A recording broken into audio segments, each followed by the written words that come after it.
You call, we answer.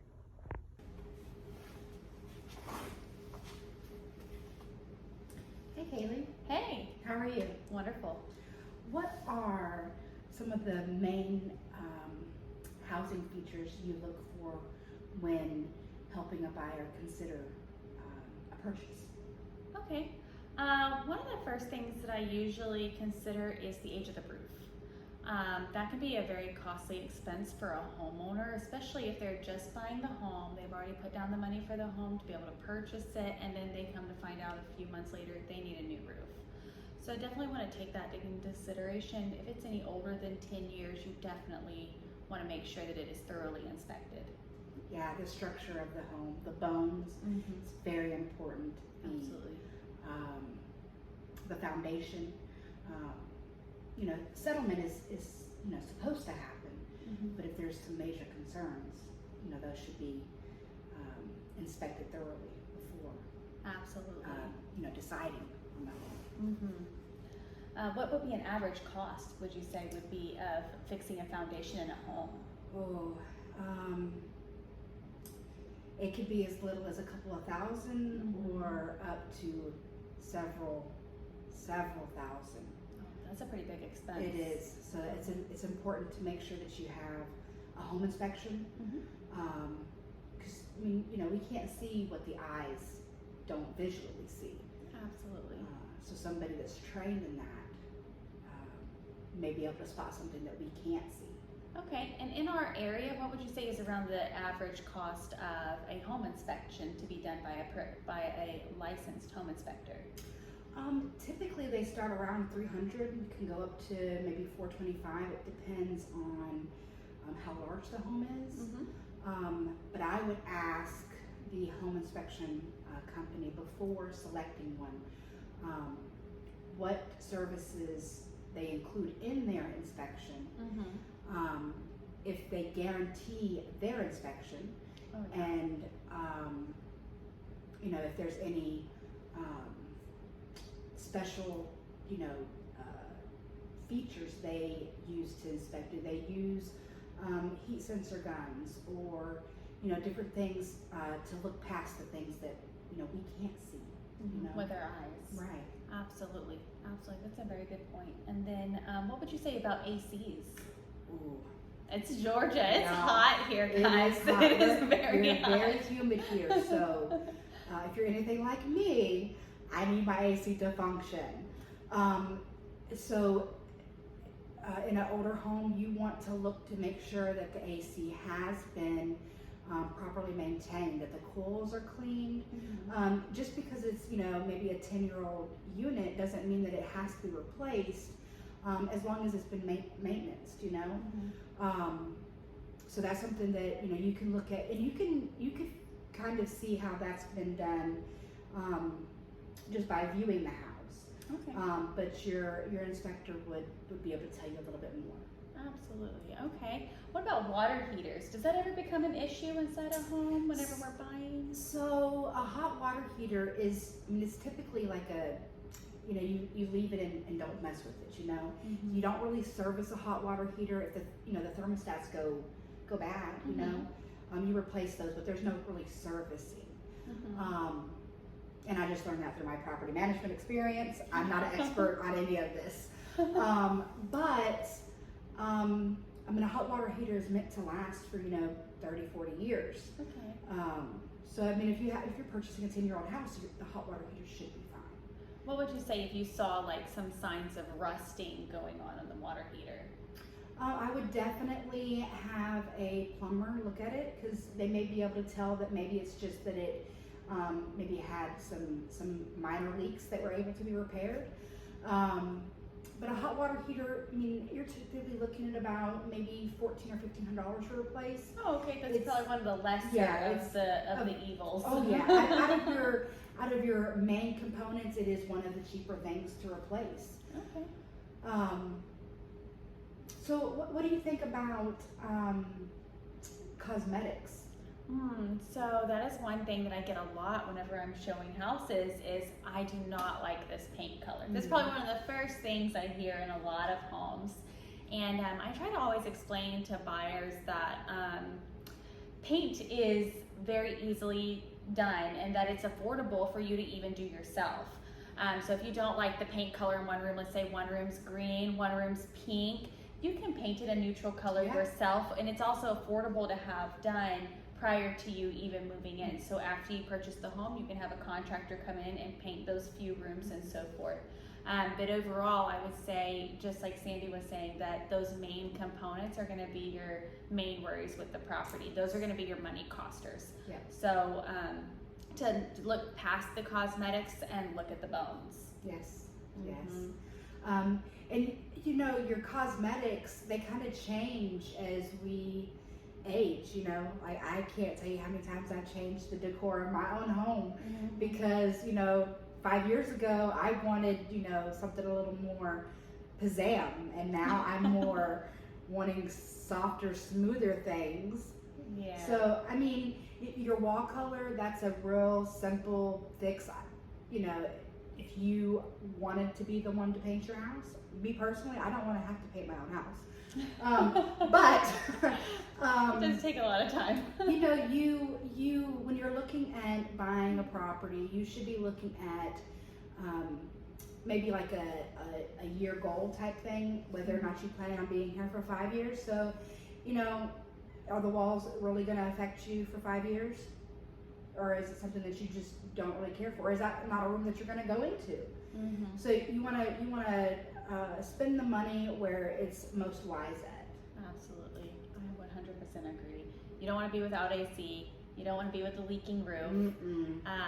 What about flooring? What do you think about flooring? Oh, flooring is a real particular subject because some people want carpet in their bedrooms. They want to, you know, get out of bed and have warm feet. Me personally, I don't mind having, you know, uncarpeted flooring in my bedrooms. So maybe that's something that you just kind of consider that, you know, maybe you just have an area rug or a, you know, floor mat right there at your bedside. But flooring is considerably more expensive than painting. So if you're looking at a house that has less favorable flooring conditions, maybe that's something that you use as part of a negotiation tip. When you're, you know, you and your agent are about to make an offer on the home. Oh, that's very good. You know, it's expensive to try to replace the flooring, and if you're handy and you can replace it yourself, definitely use that as a bargaining chip. Mm-hmm. So we're in Georgia, and we're in a little bit of South Georgia here. Septic tanks aren't uncommon to find in homes. What would you say is a septic tank problem?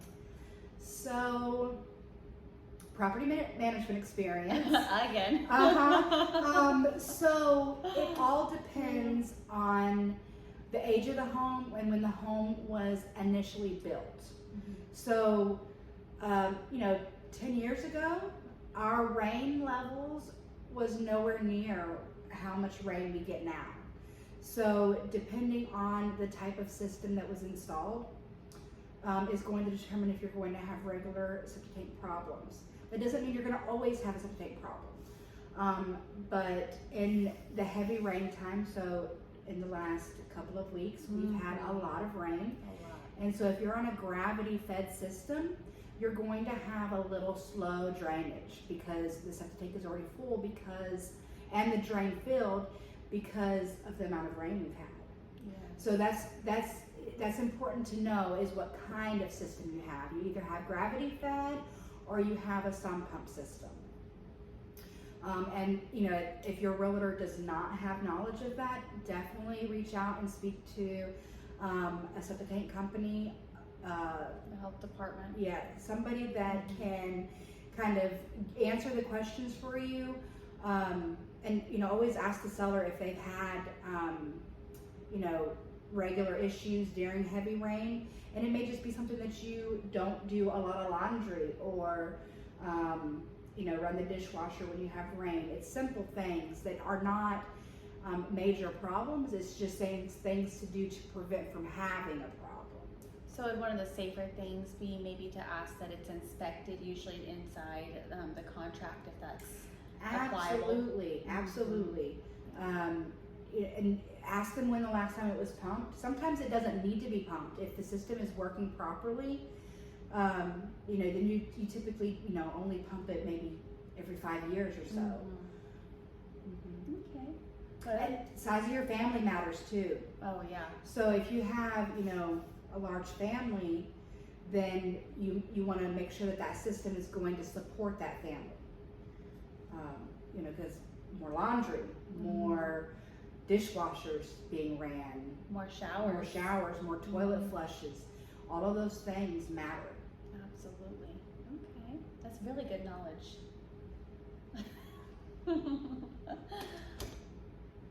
Anything else, like during your showings, any odd questions that you've ever had? I would say some of them that I get is about ceiling tape. Oh. Yeah, so again we're in Georgia. Right, so high humidity. Yes. High humidity. So sometimes the tape lines from where the sheetrock, two pieces of sheetrock are met together, they use sheetrock tape, whatever they call it. We're not contractors. We're not, no. But it's, to make a seamless connection here, it's just like wallpaper. Moisture, it comes loose. So that's something. Obviously, if there's water stains present around that area, then you need to have it looked at, closely. But if it's just coming loose and you don't see any water stains, then it's likely because the tape lines are just coming loose. I like that. It's a good explanation. What do you think about windows and the gas having escaped? Oh man, that's a hard one.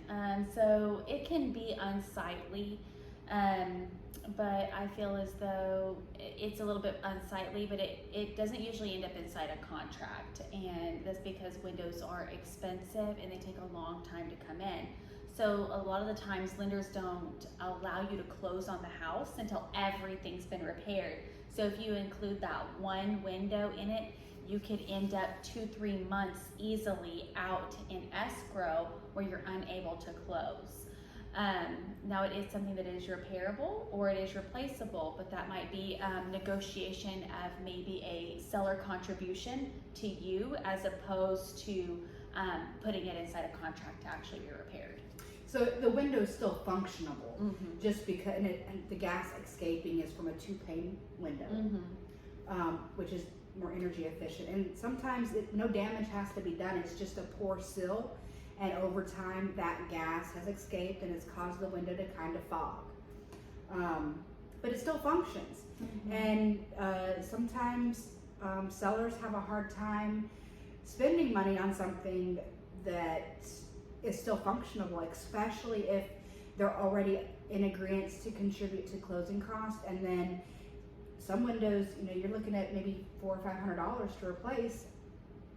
So you kind of have to weigh your pros and cons. Like, is it an immediate issue that has to be addressed now, or is it something that you can kind of live with and maybe handle at a later date?